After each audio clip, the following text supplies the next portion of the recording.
This week on the Taking 20 podcast. Rules light RPGs by definition have fewer rules to learn. Most of the time the mechanics of the game are quite simple and not very crunchy, to use an industry term. Fewer rules makes for an easier and faster game, and the rules that are there are generally built for fun first and rules adjudication second.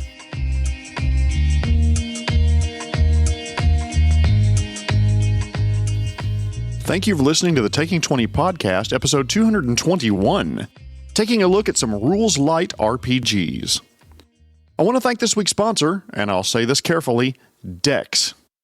I added an outdoor extension to the back of my house and took a lot of time to decorate it. I guess you can say it's all decked out. We have a website, www.taking20podcast.com. While there, you can listen to and comment on old episodes and find out more about me. Come on, stop by and say hi. Sometimes I love a gritty, complicated RPG where there are rules for everything and players have to keep a massive number of tables around them at all times just to hold all the books you need to play the game. But sometimes, it's nice to run or play a game that isn't complicated and leaves a lot to the imagination, improvisation, and GM interpretation.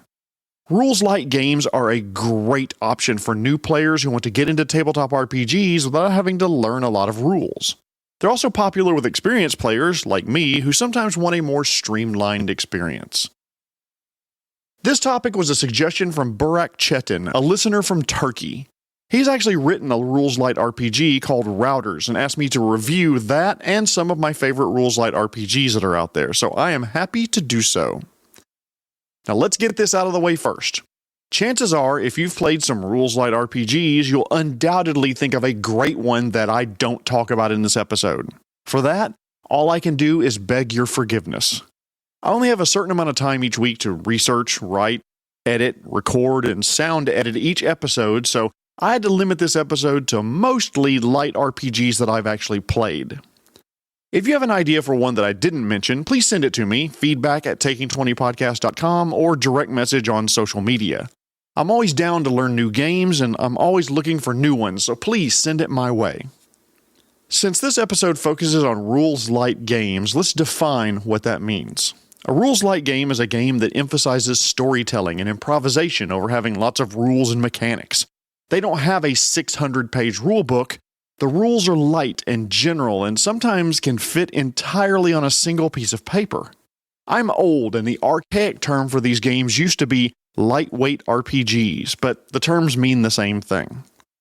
You may be asking why I'm covering rules light RPGs in this episode. Well, because that's what the episode is titled. I mean, it wouldn't make sense to call the episode Rules Light Games and then cover my favorite way to make chili. By the way, if you're putting meat in your chili, cook it on a smoker, then put it into the chili. Trust me on this. The main reason I want to introduce you to some rules light RPGs is because they're easier for new players to get into. If you have a friend who's interested in playing an RPG, but they don't want to spend time pouring through 5 rulebooks to do so, a rules light RPG may be the introduction that gets them into the hobby for good. Yes, because that's how we get ya. The first one's free, but when it's over, you just want more, and you keep coming back because you can't stop, and you spend the rest of your life chasing the dragon of that high you get playing RPGs and being a big damn hero. Meanwhile, we're dragging you slowly, imperceptibly into the tabletop RPG lifestyle until one night you wake up in a cold sweat at 3 a.m. because you're desperate for another one of those sweet D20 hits. Soon you're going to conventions, watching live streams, going to friendly local gaming stores, arguing with other gamers about rules as written versus rules as intended. Before you know it, you've been playing for almost 40 years and you're putting out a weekly podcast that, What is wrong with you? That's all purely hypothetically, by the way, and I'm just doing this to introduce people to my favorite hobby. Yeah, that's it. Anyway, rules light RPGs are easier to learn, especially for newer players. Why? Well, they're not math heavy. Let's start there. They're not like the old D&D 3.5 and Pathfinder 1E where rolls could have like 7 different kinds of modifiers, some stack and some don't. They don't have to do a lot of addition and subtraction under pressure. There's no THAC0, thank God. Those that even have die rolls at all will mostly be a single roll, sometimes adding or subtracting a very small number. That's it. It reduces the intimidation factor of playing an RPG. Rules light RPGs by definition have fewer rules to learn. Most of the time, the mechanics of the game are quite simple, not very crunchy to use an industry term. Fewer rules makes for an easier and faster game, and the rules that are there are generally built for fun first and rules adjudication second. Another reason is that rules light RPGs tend to be more creative in general, and they grant a lot of flexibility and creativity, character, adventure design, that type of thing. Do you want to make a Furbolg in Pathfinder 2e or an android in 5e? Okay, well, you're homebrewing that stuff. A lot of rules light RPGs have character categories or themes that you could make almost whatever you want to think of. Adventures and sessions of rules light RPGs tend to be faster. It's not going to be an 11-month slog to find Strahd. Adventures may be one evening or just a couple of hours or maybe even 30 minutes long. It allows for a lot of variety in the adventures and even game systems that you play. There was one night I played 3 different rules light games in a single night at a local RPG store. There are a ton, and I mean a ton, of rules light RPGs available on, well, Reddit, itch.io, Pathfinder Infinite, DriveThruRPG, DM's Guild, and various websites that are out there. Many of these rules light RPGs are free, or at least the rules are. If you'd like to know more about them, I'd strongly encourage you to check out the resources in the description of this episode, as I've provided links to the homepage for all of these that I'm going to talk about. Trust me, rules light doesn't mean light fun. Some of my favorite times around a table have been using games that are very rules light. I want to start with the oldest one on my list, Kleorama. Kleorama was the very first rules light RPG I ever played, and it was originally published in 1987 in Dragon Magazine, issue number 125. It's been updated and expanded a couple of times since then, and it's a very simple, all-ages RPG where all the players create their monster called a Claydonian out of a single container of Play-Doh, or whatever equivalent you have to mold with. Creatures can be made with as many or as few arms, legs, or whatever appendages that you want. Please keep your thoughts clean right now. Players have 20 minutes to make their Claydonian, and after that, the DM assigns stats based on some simple tables, and the game is on. It's a simple 2d6 game where all you need are 2 6-sided dice, and the rules are linked down in the description. It is actually a lot of fun, especially with kids who can make some really out there monsters. I played it in college, early 90s, when it was a family weekend, and so we couldn't play a lot of our traditional RPGs with family around. There were a bunch of younger siblings running around, but my DM at the time, Rob, suggested playing Kleorama since it's family-friendly and easy to play. So, we spun up a game with a bunch of the kids around us, and we all had a blast. We loved it. There was a lot of laughing when we played, and I think everybody played for the family had fun too. Another rules light RPG is Mörk Borg, which I've been told I think I'm pronouncing incorrectly. Someone told me it's closer to Mörkborg, so if I am butchering it, by the way, I apologize profusely, and I will try to remember to pronounce it correctly going forward. If someone from Sweden wants to reach out to me and let me know if Mörk Borg is correct, I would greatly appreciate it. Anyway, Mörk Borg, and I did it again, sorry. Mörk Borg is a D20 game inspired by heavy metal music, and when I heard that, I'm in. I'm already bought in. I love it. I want to know more about it. I may be cheating in calling this a rules light because the full rule book is about 100 pages. But most of that is creature descriptions and sample adventures. All the important rules can be summed up on a single sheet that I'll link to in the description. Mörk Borg is fast-paced and extremely lethal, like heavy metal music. Classes are optional, and it's built around the character attributes of strength, presence, agility, and toughness, and modifiers to these are determined by a 3d6 roll. I think they're in a different order in the game and on the character sheet, but the DM who showed me this kept calling it the SPAT system, strength, presence, agility, and toughness, which fits Mörk Borg to a T, since the game is built to be difficult. Attempts to do a thing, whatever that thing happens to be, are set against a DC where you roll the D20 and add the appropriate modifier. The game is built around failure, by the way, and you are going to fail a lot. If I remember right, the standard DC is 12, and it can be modified up or down depending on what you're trying to do. You want to jump over a low fence? That's probably a DC 8 or 10 agility check. You want to wrestle an ogre to the ground? Probably DC 14 strength. You get the idea. Initiative, by the way, is a single D6 roll and the game is on. I'm not going to dwell on any game very long so I can get through quite a few in the episode, but Merc Borg can be very cinematic, quick, and fun. The next game I want to talk about is Fiasco. Now, I'm going to grant you, Fiasco isn't really an RPG in the traditional sense. Characters don't have abilities. There aren't really any checks per se. The game's like $20 to $30 if you want to buy the set with physical cards and playboard, or you can just get the rules for free online. The best way I can describe the game Fiasco is to ask if you've seen the movie Fargo, where, spoiler alert, everything goes wrong for the people involved. If you have seen the movie, then you probably know what to expect playing Fiasco. Someone else I know compared it to the movie Burn After Reading, where similarly, everything goes to shit for almost everyone involved. But actually, not everyone, almost everyone.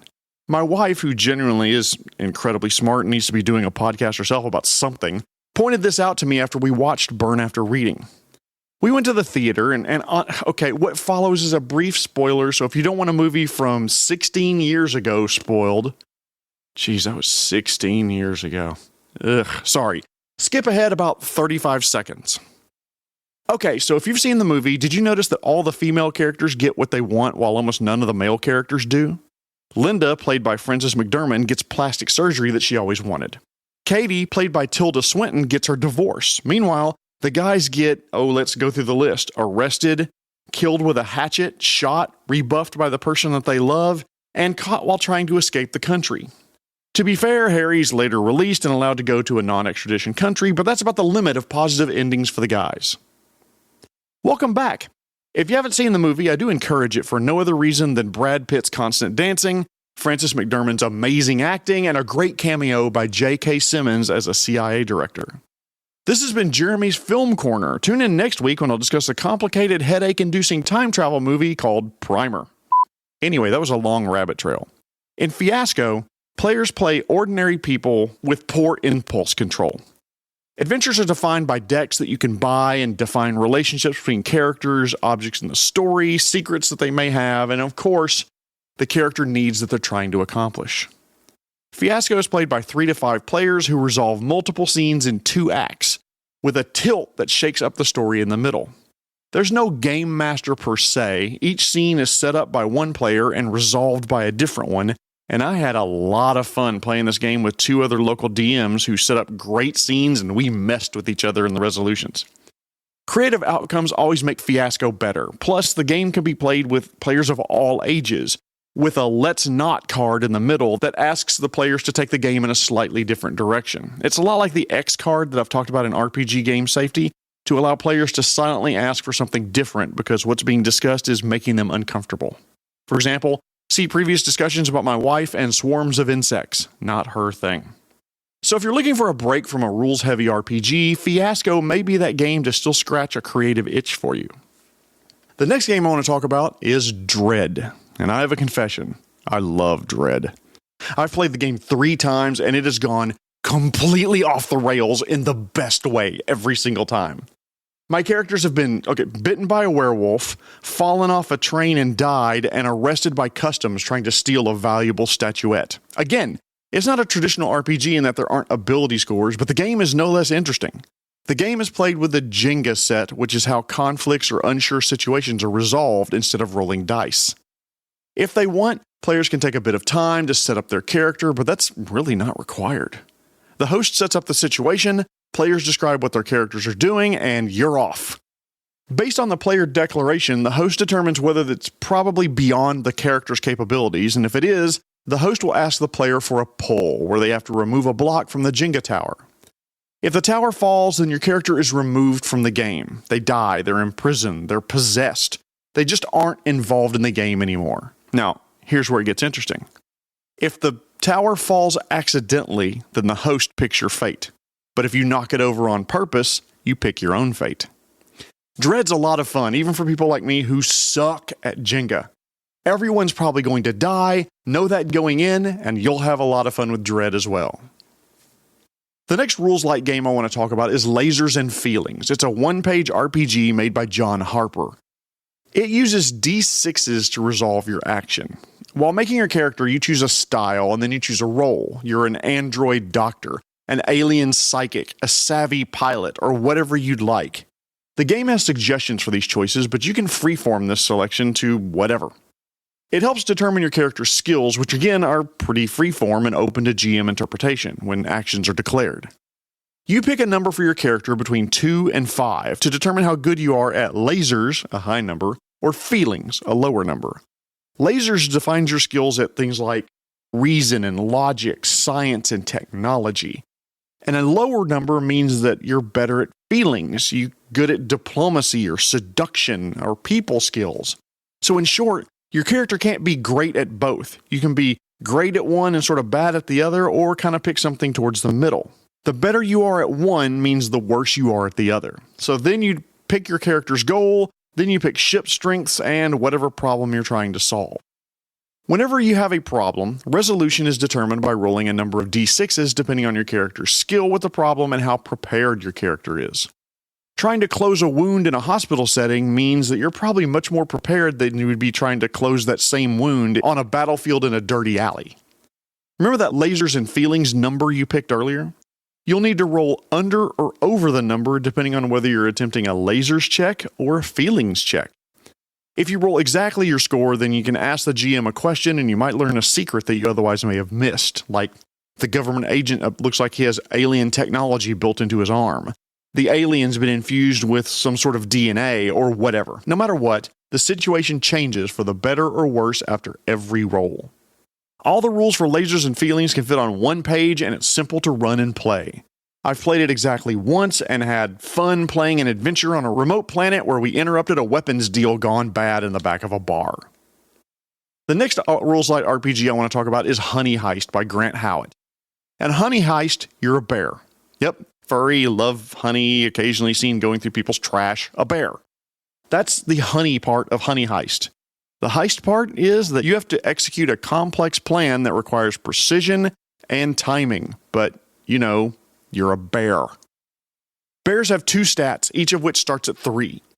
Bear, yes, that's a stat, which you use to attack, move, scare others, resist damages, and as the rules basically say, generally do bear stuff.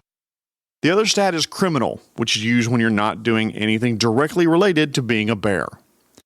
You roll 3d6 to create your character. The first die tells you your bear's descriptor, second die tells you what type of bear you are, the third d6 tells you your role. So are you an unhinged panda hacker or a rookie honey badger who's the face of the group? You attempt actions and either roll 1d6 or 2d6 and pick the lowest if the action's related to your skill. That panda hacker would be better at using the human's computer than the honey badger face would be. If you roll equal to or under your bear or criminal skill, depending on which one's relevant, you succeed. And if the plan fails and you run into difficulty, you can start moving points from criminal into bear, and when the plan goes off without a hitch, you can move points from bear to criminal. Plus, you can voluntarily move numbers between scores based on flashbacks, and your character leaves if they ever get to 6 at either criminal or bear. What makes it fun is that the bears can talk to each other, but they can't talk to humans. There are tables for sample heists, side missions, twists, secrets, etc. I think Critical Role played it for a few sessions, all of which were run by Marisha Ray, so go check those out. It was fun, it was very quick, I played like 20 minutes tops. Plus, who doesn't like the idea of a group of bears trying to sneak into a truck convoy run by a ruthless and corrupt organization who are trying to steal all the honey at a convention? It was ridiculous, and I am here for any ridiculous RPG. The next one I want to talk about is The Witch is Dead, also by Grant Howitt. You're a magical creature, cat, fox, magpie, or whatever type of animal you want. Your witch was killed by a witch hunter and you're out for revenge. I know, every good story starts with a murder. You have 4 ability scores based on the type of creature that you are, and the scores are clever, fierce, sly, and quick. The game is D10 based, so when you attempt an action, you roll a D10 and add your relevant score. Like 5e and Pathfinder 2e, the DM determines what number you need to meet or beat on your roll. Failures can accumulate danger score, and if you ever roll under your danger score, something really bad happens, like you get captured or you get lost, or what happened to my toad while I was playing, I lost all of my magical ability and reverted to being a non-magical toad again.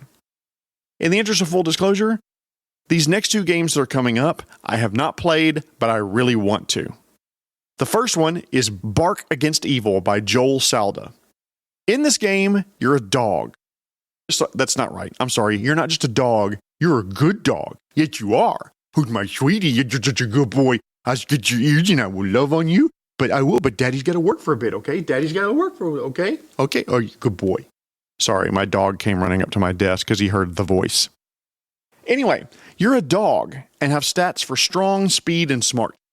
All stats start at -1 and you get 8 points to allocate among them. My dog Sanders, for example, is fast and smart, but not the strongest, so I'd probably make his, 0 for strong, 2 for speed, 3 for smart. These stats can't go higher than 3, and if 2 stats ever reach -3, then your dog runs away. Roll a d8 to see what kind of dog you are, and d20 to determine who your owner is.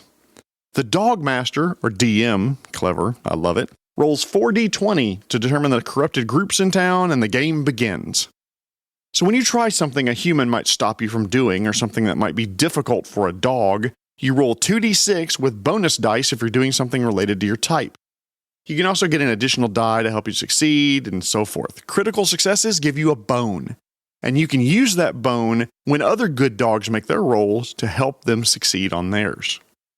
The full game rules are like 2 pages and 2 sentences long. Again, I'll put a link down in the description of the episode, so please check it out. The last game I want to talk about is Routers by listener Burak Chetin. Routers heavily focuses on collaborative storytelling aspects of a tabletop RPG, which of course is one of my favorite parts. The dice system is just rolling a d6 and rolling more times if your character has experience with the topic. There aren't ability scores defined by characters, so it's just a straight d6 roll. The main gimmick of the game is changing the person with the GM role at each location, so each new visit along the route feels different because someone else is describing it. Which is exactly, by the way, what the game was designed for, giving that feeling of exploring new places and going where you haven't been. It's a clever setup for an RPG, and it looks like it'd be a lot of fun to play. Everyone gets to be the GM or route master at least once, and it's nice to see a rules-light game that isn't focused on combat, but instead exploration and challenges. All the rules in the character sheet fit on 4 small pages, and the rules are printed in such a way that you can fold them and open them up like a travel brochure. I've put a link in the description, so please go check that game out. This episode could easily be another 10 or 20 minutes long, just containing other rules-light RPGs like Roll for Shoes, Easy D6, This One Time at Bard Camp, Stravagante, and Sherlock Holmes is an Asshole. There's another one called Cooking Show, which sounded insane when I saw it being played at my local game store, so I'd love to give that one a try too. Like I said, there are tons and tons of rules-light RPGs out there. The list of games I provided barely scratches the surface. If your group is getting tired of chasing Strahd around for the last 9 months, consider a session where you play one of these rules-light games instead. They're generally easy to learn and easy to run, and light on rules doesn't mean light on fun. Try being a bear, a dog, an alien doctor, or exploring a travel route for a night in a completely new rule system. If you give them a try, I bet you and your fellow players would have fun doing it. Please check out the links in the description to find out more about some of these great rules-light RPGs, and if you haven't already, please like and subscribe to this podcast wherever you happen to find it. Tune in next week when I want to talk about the last session of a long campaign, specifically how to end your campaign with epilogue scenes. But before I go, I want to thank this week's sponsor, Dex. My new outdoor edition is huge, and I'm always proud to show it off. I guess you can just say I have big deck energy. This has been episode 221, encouraging you to take a look at some rules-light RPGs. My name is Jeremy Shelley, and I hope that your next game is your best game. The Taking 20 podcast is a Publishing Cube media production. Copyright 2024. References to game system content are copyright their respective publishers.